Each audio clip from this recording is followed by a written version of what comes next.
Alright, today I'm going to be doing the first belt replacement on my CAN-AM Renegade 800. Still got the factory belt in it. My replacement, I went with the G-Force drive belt because I heard good things about them. And I'll also be installing the Dalton Industries primary clutch tan spring, just because it give it a little bit lower of a stall. First, to install them on this specific model, you gotta take off the running board to get the cover out. And basically once the cover comes out, the belt and the spring will be pretty easy to get to. You need a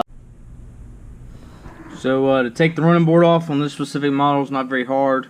You just gotta take the foot peg off. There's two 10mm bolts, 10mm nuts, lock nuts on the bottom.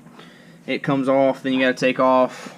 In my case, I got 3 Torx bolts with 10mm lock nuts on the back, and then a squared bit that I just added onto there because I put mud flaps on it at one point. And then we'll be able to get to the cover, take the cover off, and replace the belt and install the new clutch spring. Alright, with the running boards removed, you can finally get to the bolts that hold the belt cover on everything on. It's 8mm and there's 7 of them all the way around. May vary depending on your model. Not too hard to get to. I do use a pretty long extension because the ones that are up under here, they sometimes are a little tedious to get to.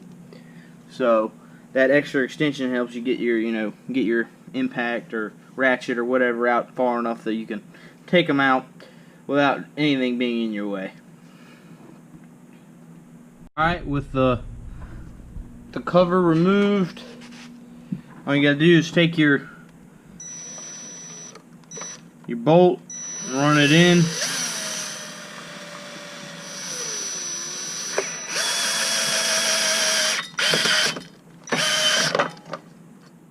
Alright, with it all the way in, now you got the access to the belt. Get the belt off. I roll it off kind of like you would a chain on a dirt bike or a four-wheeler or whatever you roll it off of. And it comes off kind of like that. And that's the original OEM belt that came on it. It's pretty wore out, pretty thin. As you can see, it's kind of thin. And this is the new belt right here. I put it on top. You can tell that one right there is a little bit, significantly more worn. The teeth on it it's just kind of all overall wore out. It's been on there since 2007, so about time to replace it anyway.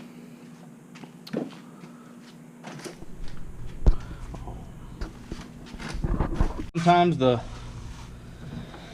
the clutch gets stuck when you take the bolt out, and like it is right now, because it's spring loaded. You gotta tap on it a little bit.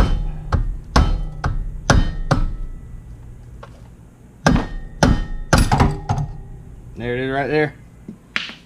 The whole clutch. This one got a little bit, it got locked in there a pretty good bit.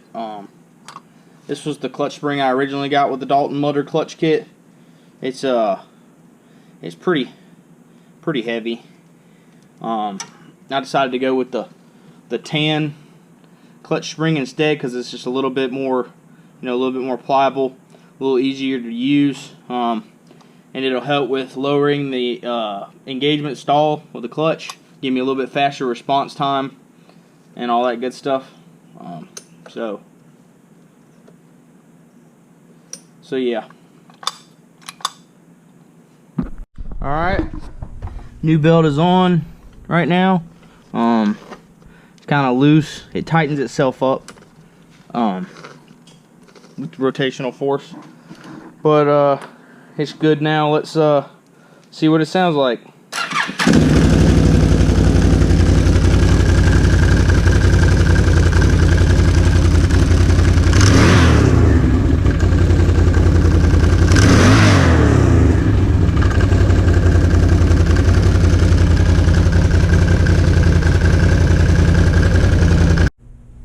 Alright, well, Can-Am's back together now. Clutch springs installed, the belts installed. If you found this video helpful or just liked it in general, follow or subscribe to my page for more content. I'll be posting more videos of four-wheelers and working on them, how-to videos. Currently working on my Big Bear 400 over there, trying to get one of the little wiring issues done with it so I can put it back together and go bog. If you have anything you want me to do, comment below, and I'll try to get around to it in a couple of days. Thank y'all for watching.